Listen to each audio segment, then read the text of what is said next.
కేసీఆర్ మారిన మనిషి మరమనిషి అంటూ పార్టీ ఆవిర్భావం రోజు వ్యాఖ్యానించిన టీఆర్ఎస్ అధినేత్రి కవిత తాను అన్నది బీఆర్ఎస్ అధ్యక్షుడైన కేసీఆర్నేనని నాన్నను కాదన్నారు. భవిష్యత్తులోనూ విమర్శిస్తాను వ్యాఖ్యానించారు.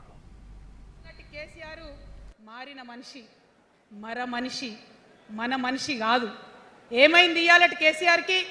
హైడ్రాల ఇల్లు కూలిపోతుంటే అరుస్తున్నారు, అన్నా ఎక్కడున్నావు రా, వచ్చిండ్రా? రాలే. వెలుగుమట్ల ఇల్లు కూలితే వచ్చిండ్రా? రైతులకు వర్ష బీభత్సమై మొత్తం పొలాలు మునిగిపోతే వచ్చిండ్రా?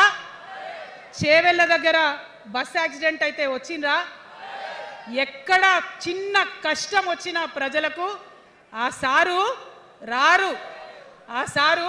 రారు. ఎందుకంటే ఆయన మారిన మనిషి మరమనిషి, గుంటనెక్కల తోడేళ్ల చేతిలో ఖైదీ అయినటువంటి మనిషి మన మనిషి కాదు. బాధతో దుఃఖంతో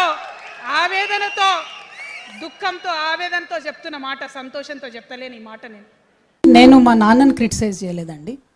పొలిటికల్ లీడర్గా కేసీఆర్ గారిని క్రిటిసైజ్ చేసిన, బీఆర్ఎస్ పార్టీ అధ్యక్షులు గౌరవనీయులు పెద్దలు కేసీఆర్ గారిని క్రిటిసైజ్ చేసిన తప్పితే మా నాన్న కేసీఆర్ని నేను తిట్టలేదు. మా నాన్న కేసీఆర్తో నాకు ఎటువంటి ప్రాబ్లం లేదు. నాన్నగా ఆయన లేకపోతే నాకు జన్మనే లేదు. నేను ఒక హిందూ మహిళగా రోజు పొద్దున్న లేస్తే పూజ మెడిటేషన్ చేసే మహిళగా చెప్పేటటువంటి ఫస్ట్ 5 పేర్లలో తల్లిదండ్రుల పేరు కూడా ఉంటుంది. తల్లిదండ్రులతో నాకు ఎటువంటి సమస్య లేదు. బీఆర్ఎస్ పార్టీ అధ్యక్షులు కేసీఆర్ గారితో ఖచ్చితంగా నాకు ఐడియాలజికల్ విభేదాలు ఉన్నాయి. మొన్న విమర్శించిన, రేపు కూడా విమర్శిస్తా. తప్పు చేస్తే నేను తప్పు చేస్తే అట్లనే బీఆర్ఎస్ పార్టీ వాళ్ళు కూడా నన్ను